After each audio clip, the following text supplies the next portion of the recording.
तो आप सभी मुझे याद कर रहे थे और लीजिए मैं आ गई संडे की सुबह आप सबसे मिलने। नमस्ते जी, मैं निरुपमा और हमारी यहाँ पे चाय पानी नाश्ता हो गया था और मैं यहाँ कुछ बात कर रही थी और ये मुझे चिढ़ा रहे थे। जब मैं कैमरे की तरफ देखने लगे थे तो ये मुझे चिढ़ा रहे थे पीछे पीछे। फिर हम यहाँ ऐसे ही कुछ बात कर रहे थे, ऐसे ही मजाक कर रहे थे, तो मैंने कहा भाई तुम मेरे साथ बैठे और मोबाइल में घुसे हुए हो। यही सब छुटपुट चल रहा था। तो फिर उसके बाद मैंने कहा कि भाई चलो चलो उठते हैं, जल्दी से खाना वाना बना लेते हैं। क्योंकि क्या है ना, आज मैंने इनसे बोला कि आटा कर लगा दो और मैं पराठा बना देती हूँ, क्योंकि नानी जो हैं वो खा ही नहीं रही हैं दाल चावल चाहे खिचड़ी चाहे तहरी जो भी बन रहा है। तो फिर मैंने कहा कि भाई चलो ठीक है, आलू है मम्मी ला कर के गई थी और मटर भी मम्मी लाई हुई हैं थी और धनिया लाई हुई थी। तो मैंने कहा कि चलो भाई आलू का पराठा बना देते हैं, नानी खा लेंगी कम से कम, चलो 2 टाइम ही सही खा लेंगी। और फिर यहाँ चीकू घुस कर के सोफ़े के नीचे सो रही थी। मैं अभी चीकू की क्या स्थिति है वो मैं ब्लॉग के अंत में आपको बताऊँगी, दिखाऊँगी। फ़िलहाल मैं यहाँ पे आलू को मैंने ग्रेट करके उसको मैं अच्छे से मैश कर लिया, फिर पराठा बना लिया और उसके बाद मैंने चटनी भी बना ली थी। मैंने पूरा पराठा नहीं बनाया क्योंकि बनाते-बनाते ही मेरे पैर में दर्द शुरू हो गया था और मैं यहाँ पे मूव लगा कर के पट्टी बाँध कर के लेट गई थी। तो फिर स्वामी ने आधा बनाया, फिर हमने खाया पिया, कुछ बातचीत की और टीवी वगैरह देखा कुछ। तो फिर मैं यूट्यूब पे अपना ला मास्टर शेफ़ देख रही थी और ये यहाँ पे सो गए थे बात करते-करते। फिर इवनिंग हो गई थी तो मैंने इनको सोता हुआ छोड़ दिया था और पैर में ही मैंने जैसे मूव लगा के तौलिया बाँध दिया था, गमछा। तो थोड़ा दर्द में आराम हुआ था तो मैं उठ के चली आई थी। फिर मैंने पोहा, आलू जो थोड़ा-सा बचे थे बॉयल वो और मटर मम्मी ला के गई थी वो, धनिया, प्याज़, मिर्चा सब एक साथ ग्राइंड करके मैंने सोचा लाओ भाई ठीक इसका उसका वो बना देते हैं कटलेट, क्योंकि नानी को ये सब चीज़ें बहुत पसंद हैं। तो यही खा लेंगी नानी और एक-एक पराठा बचा था तो हम लोग खा लेंगे, क्योंकि सुबह ज़्यादा पराठा बना नहीं था, सबके हिस्से का 2-2 बना था और एक-एक बच गया था तो हम तीनों लोग एक-एक ले लेंगे। यही सोच कर के हमने यही सब किया। फिर खाया पिया तो कुछ पार्सल आए हुए थे, जैसा कि मैंने आपको पहले बताया था कि मैंने कुछ ना कुछ ऑर्डर कर रखा है, जैसे मुझे अगर ज़रूरत है कि कुछ-कुछ चीज़ों की।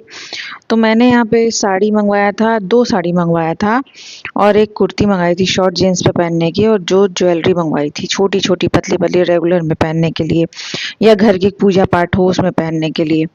तो मैंने ये शॉप्सी से मँगवाया था और ऑफ़र चल रहा था बहुत सारा।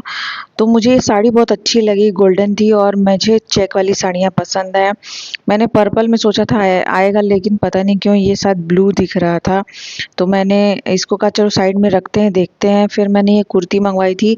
कुर्ती अच्छी थी, दाम इसका ₹220 या 210 कुछ था। पर मुझे ये वर्थ नहीं लगा क्योंकि कपड़ा बहुत ज़्यादा पतला था और मतलब मटेरियल पैसे को जस्टिफ़ाई नहीं कर रहा था। तो मैंने इसको रिटर्न करने का ही सोच लिया था।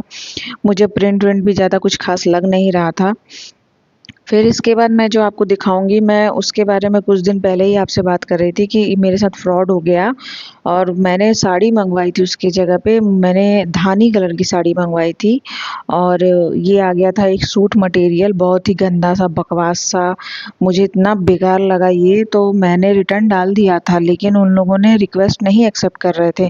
फिर मैंने कस्टमर केयर पे भी बात किया, बहुत जद्दोजहद करके पूरे 24 घंटे लगा करके बात करके मैसेज करके मैंने रिटर्न करवाया ही और मैंने बहुत सुनाया था कस्टमर केयर को। मैंने कहा कि भई जो सुनाया है वो रिकॉर्डिंग के पर्पज़ से होता भी है, आप सुना देना। तो मैंने फाइनली गुस्से में आकर के ना ये साड़ी, ये सूट, ये कुर्ती, ये ज्वेलरी सब वापस कर दिया। वो मैंने उस कस्टमर केयर वाले से बोला भी कि मैं गुस्से में आकर के कर रही हूँ क्योंकि मुझे अब कोई शॉपिंग करनी ही नहीं है आपके ऐप से। फिलहाल ये ज्वेलरी बहुत सुंदर थी, मतलब रेगुलर में आप पहन सकते हैं या कहीं जा रहे हैं बाहर ऐसे ही तब भी पहन सकते हैं, पूजा पाठ में पहन सकते हैं। मैंने खैर मँगवाया अपने पहनने के लिए था, लेकिन मैंने वापस कर दिया, ज़्यादा महँगे का नहीं था। ₹80 ₹70 का ये ज्वेलरी था। जो दूसरा वाला है वो भी बहुत खूबसूरत था। तो फिलहाल हमने ये किया और उसके बाद क्या कहते हैं वही टिक्की वगैरह और पराठा वगैरह खा के हमने चाय वाय पी लिया था और फिर हम इसके बाद थोड़ा बहुत टीवी में कुछ हॉटस्टार पे आया हुआ था या नेटफ्लिक्स पे आया हुआ है वो हम देखेंगे, उसके बाद हम सोने चले जाएँगे। तो पहले तो मैं जगती हूँ और फिर जगती हूँ जब तक चीकू नहीं सो जाती, अगर अच्छे से सो जाती है तो फिर स्वामी अपना जगते हैं। तो मैं देर रात तक जगती हूँ तो मैं देर सुबह तक सोती हूँ और स्वामी जल्दी उठ जाते हैं। तो फिर बस आज का ब्लॉग इतना ही था। मैं अब से जो भी ब्लॉग डालूँगी वो लाइव अपडेट डालूँगी कि इस समय क्या चल रहा है क्या नहीं। और ये रहा चीकू का अभी इस समय का करंट वीडियो, वो अच्छे से सो रही थी, वो ठीक है, हील हो रही है। मैं अब नया वीडियो नया ब्लॉग आपको लेके आऊँगी, तब तक के लिए अपना ख्याल रखिएगा। बाय।